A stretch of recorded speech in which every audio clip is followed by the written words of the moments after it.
Pensamiento currambero, es pensamiento rebelde. Óptimo, óptimo, óptimo, positivo.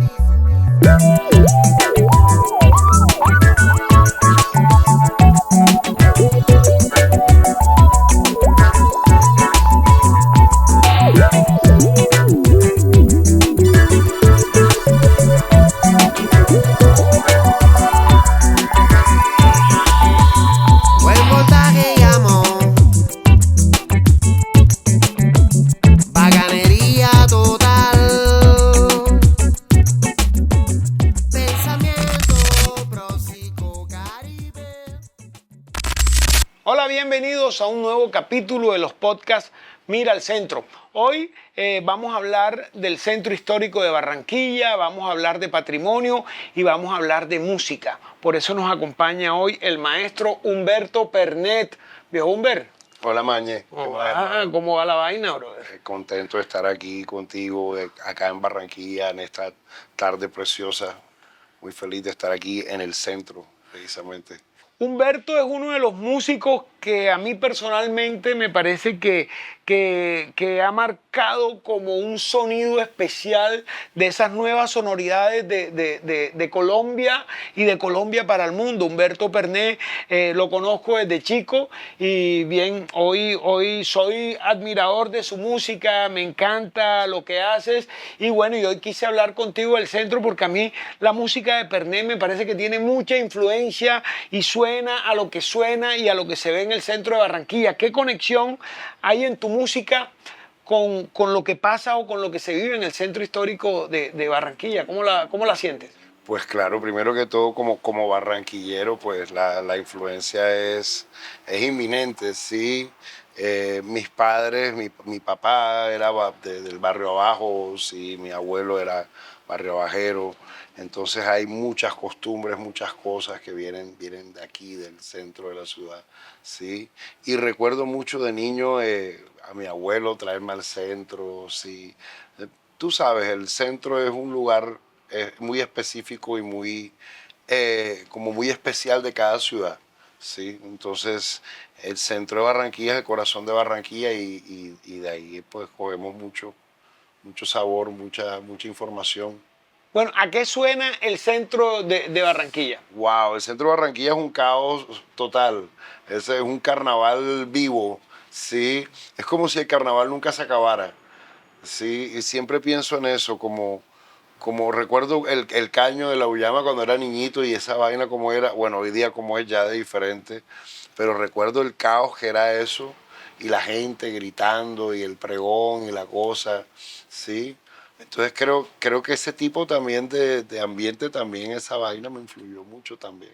Bueno, Pernet comienza su vida musical desde peladito, desde muy chiquito. Con unas intenciones y en una búsqueda de un sonido, de una música, un tipo de música.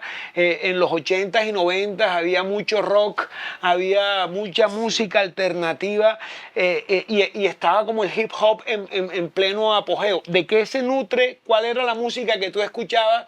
¿Y cuál fue tu primera propuesta musical? ¿A qué querías sonar tú? Wow, fue un camino largo desde niño porque tengo influencias extremas, sí, o sea, de niño me gustaba, por ejemplo, Jean-Michel Jarre o Enya, escuchaba mucha Nueva Era, escuchaba a Silvio Rodríguez, escuchaba rock, a Charly García, escuchaba mucha música techno, mucho house, mucho acid house, sí, me marcó mucho esa época, fue la época en que me enamoré de la música perdidamente y lógicamente pues la música con la que crecí en mi casa, que era bueno la música del carnaval de Barranquilla, la salsa sobre todo, muy influenciado por la salsa, siempre tuve como grandes íconos, no sé, como Ismael Rivera, sí, o Henry Fiol, fueron siempre grandes inspiraciones, el jazz, entonces me alimenté de muchos estilos de música, pero al final quería crear como un lenguaje propio, ¿sí? Y esa fue la película en la que me embarqué. Desde que tenía, no sé, 12 o 13 años, empecé como a buscar un concepto en que pudiera tener todas esas cosas que me gustaban en un solo lenguaje, ¿sí? Y la música electrónica me permitió explorar, no sé, tipos de expresiones diferentes a los instrumentos convencionales y sentía que podía tener como un espacio amplio entre los tambores y la electrónica donde todo es posible, ¿sí? Entonces emprendí ese camino desde hace muchos años y ya hoy día ya muchos álbumes, mucha música, muchas giras, mucho tiempo ya haciéndolo y muy feliz. Bueno, ¿qué significó ese pianito que alguna vez te regaló tu mamá, que estabas en el Wow. colegio? ¿Cómo fue esa historia y en qué terminó? Wow, muy bonito porque yo creo que ellos no sabían lo que me estaban dando. Era una máquina que tenía muchas opciones, una Yamaha PCR 510. Y yo ahí empecé a hacer mis propias producciones, por ejemplo, a hacer canciones que tenían 8 canales, y entonces en uno la batería, el bajo, y ahí iba produciendo, iba componiendo, iba desarrollando ideas, haciendo fusiones, cosas locas, experimentos. Entonces fue mi taller, sí, fue esa organética, y con ella llegué hasta la universidad. Y ya en la universidad la destruí un día mirándole los cables y las cosas por dentro, a ver qué podía hacer con ella, pero no, mi necedad. Fue muy grande la necedad. La La curiosidad curiosidad, comenzó. sí. Bueno, terminas el colegio, estudiaste aquí en el colegio Bifi, en el colegio Sagrado Corazón, terminas en el Morphy, El Morphy. y te vas a estudiar música a la Javeriana. ¿Cómo Sí. fue ese primer contacto tuyo, eso que me contabas con la música? ¿Qué fue lo que comenzaste a estudiar y qué te gustaba? Yo estaba obsesionado con la síntesis, con la ingeniería de sonido, con los sintetizadores. Y entonces, claro, acá en Barranquilla lo máximo que yo veía eran esos Core W1 que usaban las orquestas, sí, las orquestas de salsa. Yo lo máximo que había visto hasta el momento era Grupo Raíces, Yo Arroyo, todo este combo que fue lo que más me influenció como de la onda acá, y que tenían esas baterías Simmons electrónicas y los DX7 Yamaha y eran sintetizadores digitales. Y era muy interesante porque eso logró un sonido, una estética, pero cuando ya yo llego a Bogotá conozco los sintetizadores análogos, los filtros y todo este montón de cosas. Entonces se me abre pues todo un universo de posibilidades y empiezo como a explorar en eso y empiezo además de eso a conocerme con otras personas que están en la misma película que yo, que están en la misma curiosidad y fue, no sé, creo que somos una generación muy bonita que emprendió un camino diferente en la música. Cada uno, había unos que venían del Pacífico, otros venían de Santander, otros y todos llegamos a Bogotá, porque claro, Bogotá era el centro donde todo se podía mover más fácil. Ya hoy día creo que Colombia, ya las ciudades tienen un poco más de independencia, pero en ese momento hace 30 años, algo así, era como que o te ibas a Bogotá o no pasaba nada. Bueno, yo a Humberto lo conocí chiquito, era pequeño del barrio y había una canción que tú cantabas todo el tiempo y bueno, yo tenía un bar en esa época y Perné quería participar en ese bar, pero era un chico de 14, 15 años. ¿Qué significó esa canción? Porque esa canción en algún momento la vi en vivo con una banda y cuando llegaste no te reconocía el afro, la vaina y me dijiste, ¿escuchaste la canción? ¿Qué significó la abuela para Perné? ¿Cómo fue esa historia? Así la recuerdo yo, de pronto, ¿cómo la recuerdas tú? Deja que te cuente para que tú veas, no hablar del trabajo ni tampoco de la escuela. Que eso está muy bien, eso lo sé yo, quiero que sepas tú lo mío, para que veas que es más peor. Yo llegué de Nueva York a principios de verano, quería quedarme en casa de mi hermano. Claro, yo estaba obsesionado con todo lo que venía de afuera, con todo lo que era como el hip hop, el rap en español, imagínate. Y eso era Wilfred y la Ganga, entonces claro, yo me enganché. Y yo era yo me acuerdo, claro, que tú me decías, hey, tal, tírate el rap de la abuela y tal. Claro, yo llegué con mi vacile del rap de la abuela a Bogotá y Felipe Álvarez, después con él fue que la produjimos, hicimos la versión y tiene su video bien bacano, todo.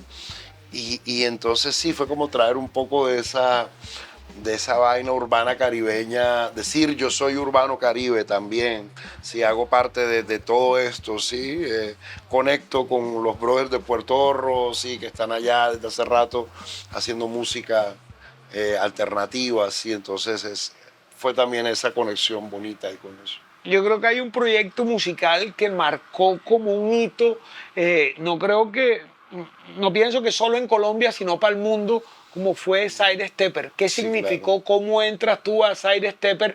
Y eso yo creo que fue como el principio de esas nuevas sonoridades que hoy están tan de moda, por decirlo de alguna manera, y son tan activas y representativas de nuestra música y de nuestra cultura. Esas nuevas sonoridades hace 25 años. ¿Cómo fue ese trabajo con Side Stepper? ¿Cómo entraste y qué tal estuvo esa experiencia? Bueno, tú sabes que todo esto es como un camino que vamos haciendo relevos los unos a los otros, de generación en generación.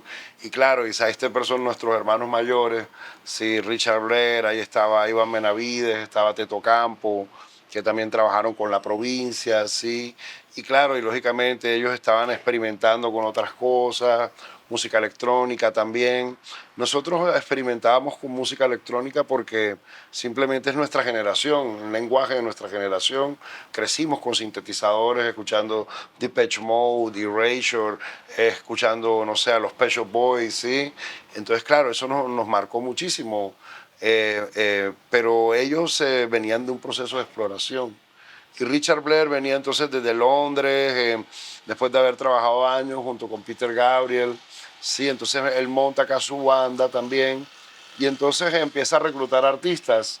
Y entre esos, en una de sus, porque han sido muchas generaciones, tuve 10 años pues trabajando con Richard, tocando en vivo, sí, haciendo cantidad de máquinas, samples, teclados, gaita, raps, un montón de cosas, soltaba las trompetas con samplers, hacía delays, dubs en vivos y cosas así.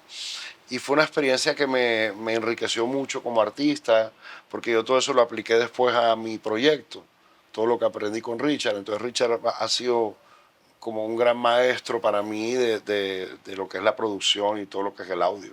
Me dices que hoy cada vez que sacas un disco, cada vez que tienes una canción, cada vez que Siempre. haces una composición, el primero que lo escucha y te da como El feedback, sí. el feedback Es él. es él. ¿Cómo es eso? Yo, claro, porque como él es mi maestro, entonces yo al primero que le muestro mi disco, ya cuando lo termino le digo, hey Rich, escucha a ver, y él me dice, bueno, ven, mira, aquí de pronto puedes bajarle un poquito la maraca, y si cambias esto acá así y tal. ¿Sí? Entonces, siempre, no solamente él, tengo pues otros muchos amigos también que son grandes productores a los que les muestro mi música, pero Richard siempre ha sido pues como mi maestro en cuanto a producción. Ay, después de Side Stepper 2004, dice, Sí. ya vengo con lo mío, 2003. Sí, lo que sucedió fue que tenía yo ya tanto trabajo con mi banda que no podía seguir con Sidestepper. Sí, entonces ya no daba con los dos proyectos, sí. Ya Pernet estaba grande, ya estaba creciendo, ya se hacía giras largas y entonces ya se cruzaban con las giras de Sidestepper. Y entonces me tocó dejar de tocar con Sidestepper poco a poco, no fue de la noche a la mañana, pero sí fue como paulatinamente, poco a poco dejando de tocar con ellos, hasta que ya pues mi barco anduvo solo, sí, hasta el día de hoy. Y ha sido una aventura súper linda, sí. Compones, escribes, Produzco, produces sí. e interpretas. Sí. ¿Cómo es todo ese proceso de Pernet en sus conciertos? ¿Cómo llega desde la música? Porque cuando uno escucha, tú tienes un sonido particular, pero las canciones son diferentes todas. ¿Cómo es ese proceso y cómo lo logras? Claro, cada canción, digamos que es el reflejo de una situación diferente. Es un arquetipo distinto en el que estoy viviendo en ese momento y lo plasmo ahí en una canción. Entonces, claro, tiene sus colores, tiene su mundo, su cosmogonía, su profundidad. Bueno, en ese primer disco fue como un palo. Tienes uno de los himnos de la música colombiana, como es Óptimo, una canción que es una venia al positivismo, a la buena onda, a ese sentimiento caribe. Tienes Huele a María Cachafa, tienes Elizabeth, tienes, o sea, un primer disco que entraste con todo. Sí. ¿Cómo fue ese primer disco y cómo en ese momento que lo lanzas, 2003, cómo le da la vuelta al mundo, cómo sale por ahí y cómo lo llevaste, cómo hiciste tu música en ese momento? Yo digo que ese primer disco fue mi tesis de grado, porque yo me retiro de la universidad y empiezo a trabajar en este estudio, en Sonido Azulado en Bogotá, pero entonces tomo todo eso que había aprendido. Yo estudié, pues claro, composición, algo de ingeniería de sonido, historia de la música, sí, y ya yo venía desde que era un muchacho, pues planteándome todas estas ideas, pero ya entrar a un estudio de grabación como lo era Sonido Azulado, donde hizo Shakira, hizo Pies Descalzos y se hicieron discos increíbles también, sí, Mario Duarte, un montón de cosas se hicieron ahí. Entonces, claro, Felipe Álvarez, él tiene todo el equipo ahí disponible, sintetizadores, máquinas, y entonces él me dejaba ese espacio a mí para trabajar y yo empezaba ahí a desarrollar todas mis ideas, a soltarlas. Entonces, claro, ahí salen los dos primeros discos de Pernet, son hechos en ese estudio, ¿sí? Y es muy bonito porque, claro, son hechos de la mano de Felipe y de Richard. Sí, Richard Blair era la persona que iba, revisaba la mezcla, llevaba, volvía, mezclaba él, pam, pam, pam, tin, tin. Y Felipe era el productor ejecutivo que ponía pues todos los equipos, hacía que todo fuera posible. El manager era Julio Correal, sí. Fue muy loco porque había gente que le encantó. Y había otra gente que me decía que yo era un asesino del folclore, que yo iba a matar a la tradición. Pero yo siempre he dicho que la tradición no puede ser una obra de museo, que la tradición está viva y que la tradición entonces incorpora instrumentos nuevos, incorpora cosas para seguir su camino, ¿sí? Entonces he podido como llevar este mensaje, gracias a Dios he podido llevar este mensaje al mundo, ¿sí? Y he visto pues cómo la gente recibe la música. Una cosa es cuando tú tienes un lenguaje que es totalmente, digámoslo así, regional, ¿sí? Y tú, bueno, tienes la música tradicional, tienes la música popular, ¿sí? Pero ya cuando esa música popular empieza a integrar elementos que ya son globales, ¿sí? Entonces esa gente empieza a llamarle la atención, dice, bueno, pero esto también me pertenece a mí. No es solamente de Colombia, también me pertenece a mí porque le pertenece al mundo, sí, a la humanidad. La música electrónica, por ejemplo, es un patrimonio de la humanidad. Entonces, si hay música electrónica, eso ya es parte del folclore de la humanidad, igual que el rock, folclore de la humanidad.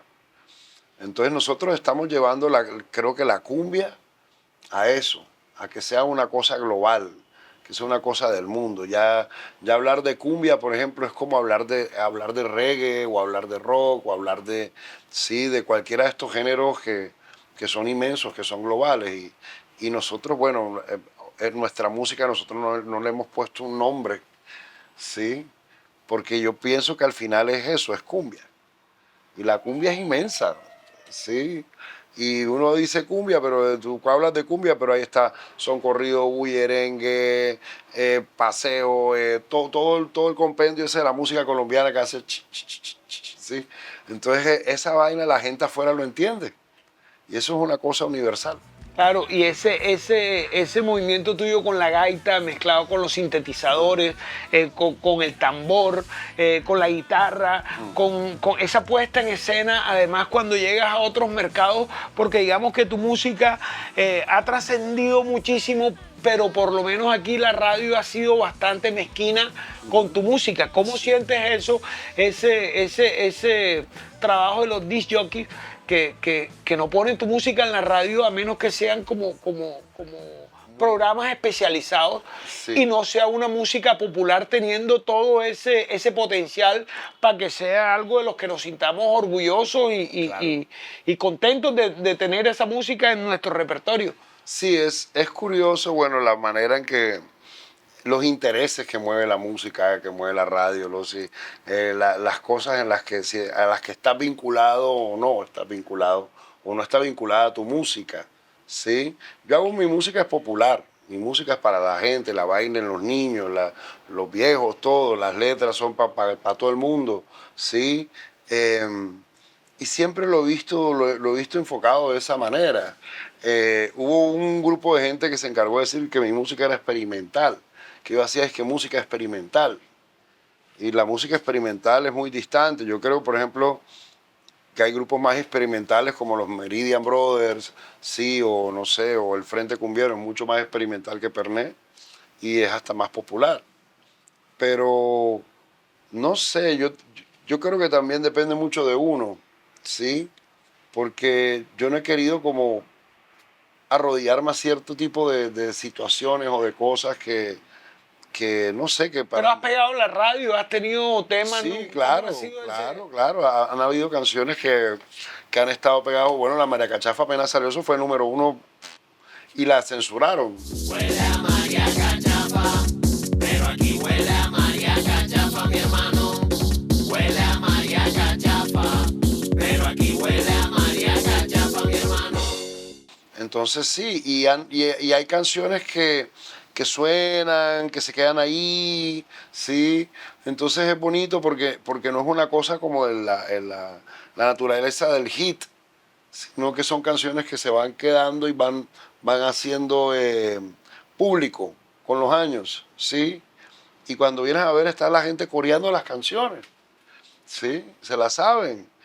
Y dice, pero ¿cómo? Si no están saliendo en televisión ni en radio, pues las están escuchando a través de las plataformas, las están escuchando En sí, YouTube. en YouTube o las descargan en Bandcamp, o, sí.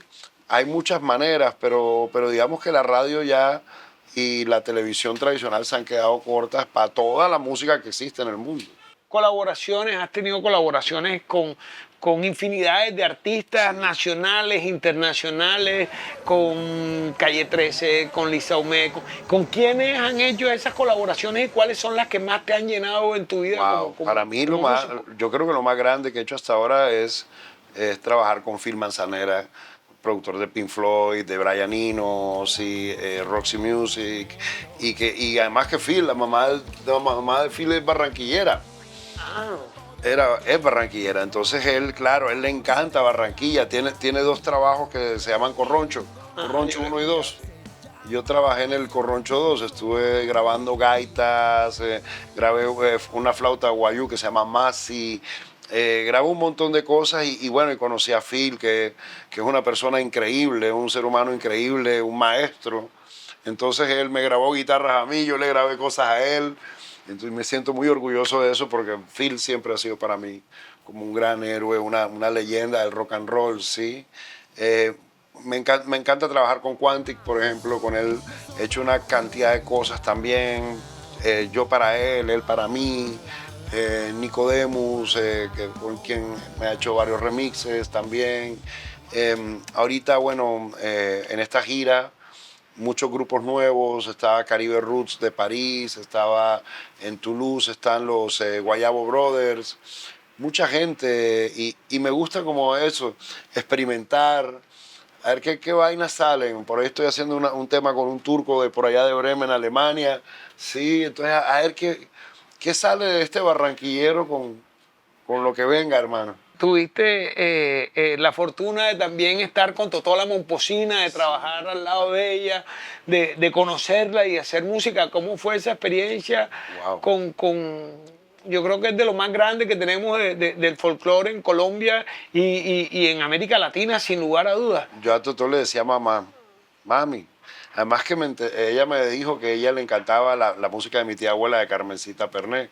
Se murió mi gallo Giro, ¿dónde está? Na, na, na, na, na. Ella me la cantaba de Totó, yo quedaba así, se me aguaban los ojos. Y entonces, claro, para mí Totó siempre ha sido mi gran héroe, ¿sí? Y el día que tuve la oportunidad de cantar con ella, fue en el Teatrón hace unos años ya, montamos una canción de Peñalosa, sí, que fue Adiós Fulana. Y fue muy bonito, pues, trabajar con ella. Ella llegó, ella llegó al estudio y me decía, pero aquí no vuela María Cachafa. Y yo le decía, no, porque yo sabía que tú venías para acá y yo a ti te respeto enormemente y no voy a dejar que huela, ni que nadie fume, ni que nadie nada aquí, porque viene la maestra. Claro. No, que ayer estuve aquí con otra banda y esos muchachos eran tal. Yo no, señora, usted para mí es una diosa. Sí. Entonces siempre era muy bonito y entonces fuimos, por ejemplo, me acuerdo, fuimos a una entrevista en Caracol ¿no? Y ¿tú quién eres? No, yo decía, yo soy el hijo de Totó. Sí. Y entonces, claro, para mí ella ha sido siempre una inspiración inmensa. Bueno, y hablando de eso, digamos, tu espíritu es muy carnavalero, el carnaval lo lleva de verdad en la sangre. Tu padre, gran caporal Sí. del carnaval de Barranquilla, yo creo que es uno de los hitos y de esas personas que vivió de verdad. ¿Cómo fue esa relación? Contamos a la gente que hacía tu padre y cómo fue esa relación tuya con la música, con la cumbia, con los tambores desde niño y qué sientes hoy cuando estás en Barranquilla, que veo que te gustan carnavales y dice carnavales estoy allá y ¿cómo lo ves? ¿Cómo lo sientes? Es curioso porque yo siento el carnaval desde una perspectiva totalmente antropológica. Sí, yo soy un antropólogo frustrado, ¿sí? Entonces yo veo el carnaval como una cuestión totalmente antropológica. Y en mi casa, claro, es el carnaval, el carnaval popular de la gente, como lo entiende todo el mundo. En cambio yo veo unas cosas y unas raíces que pasan por el Caribe, por África y tal, tienen un misticismo, llegan al vudú, llegan a tal, y entonces para mí eso me genera pues una intriga y una inquietud gigante y tengo que venir y tengo que estar, pero entonces claro, yo crecí en un hogar, mi papá era el presidente del Cipote Garabato, el gran caporal, y él, bueno, me enseñó mucho de eso, porque claro, yo estaba ahí al lado y entonces él me llevaba a los ensayos del Joe, allá donde Juventino y todo eso, me llevaba a los ensayos de las danzas del Congo, me llevaba a ver las cumbiambas, a todo, sí, gracias a él estuve ahí, crecí ahí, la casa donde yo crecí era la sede de Garabato. ¿Todavía? Todavía lo es, sí, y entonces, claro, escuchar, levantarte, escuchando el millo, la vaina. Entonces, claro, ya como músico llegaba donde los soneros de Soledad y eso cómo se toca, y eso qué es, y es que mira, a mí me lo enseñaron así, y no pelado, eso no se toca así, eso se toca de esta manera. Entonces fueron cosas que me fueron nutriendo culturalmente. Y el color del carnaval, el espíritu, ¿sí?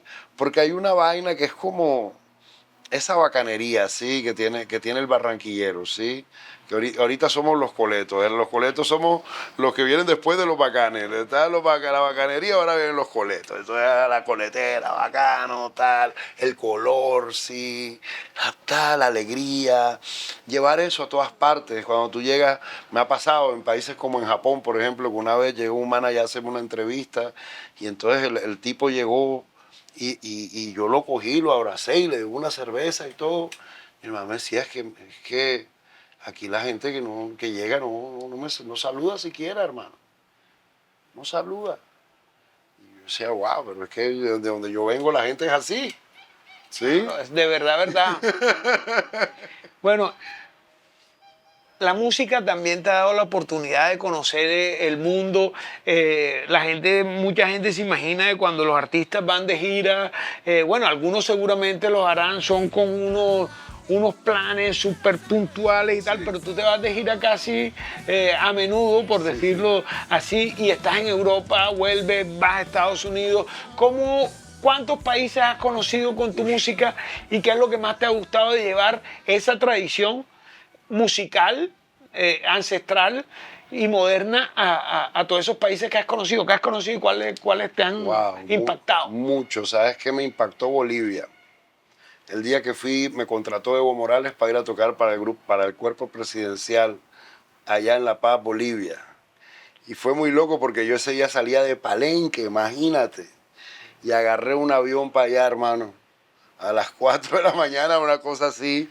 Y llego a esa vaina ya que es nevando, esa vaina fría, helada, que le faltó el aire, brother. Y yo decía, uy, esta nota que es. Ahorita estuve, por ejemplo, en Malta, que no conocía Malta, estuve en Bulgaria este año que pasó, sí, que nunca pensé ir a Bulgaria, no sé, no estaba en mis planes, cuando de repente no, Bulgaria, yo, hágale, hermano. Vamos a armar la buena, sancocho con verbena. Hoy vamos a armar la buena, sancocho con verbena. El barrio viene a bailar hoy, paso es que están las fiestas. El barrio viene a bailar hoy, paso es que están las fiestas. Sí, tengo un taller que se llama Cumbia Quest. Sí, la Cumbia Quest, que es la en busca de la cumbia. Y entonces es una historia donde voy contando la historia de la cumbia en inglés, que viene primero, pues lo sitúo. Y con esto he ido pues mostrando la colombianidad por el mundo. Sí, he llegado a lugares que no sé, que pensaba, ciudades muy blancas, racistas también, sí, en Estados Unidos. Saliste corriendo de Estados Unidos el año pasado. Sí, ¿Cómo hermano. fue eso? No, qué susto. Yo vi lo que se venía, porque es que una cosa es lo que ve uno acá en las noticias y otra lo que sucede allá. Y de verdad se sintió miedo.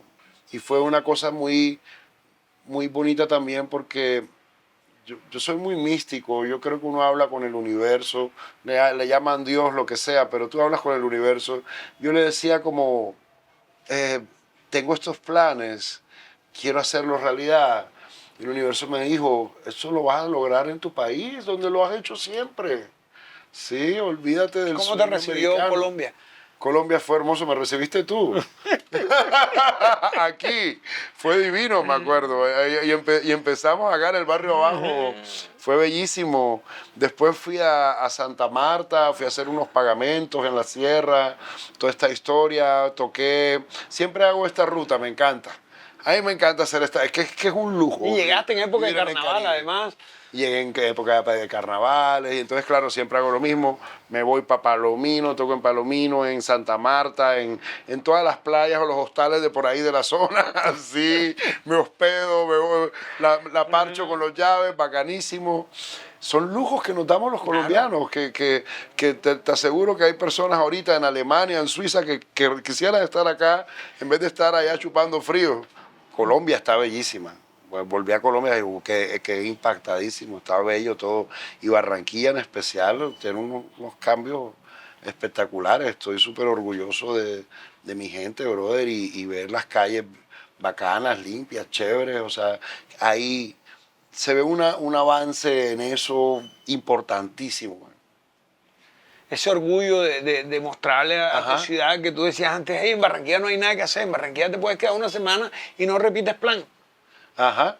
Y está bonito, sí. Está bonito. Y entonces, claro, tú recibes a la gente porque ya los barranquilleros somos tan cosmopolitas, sí, o sea, la Toti, la Shaki, tal.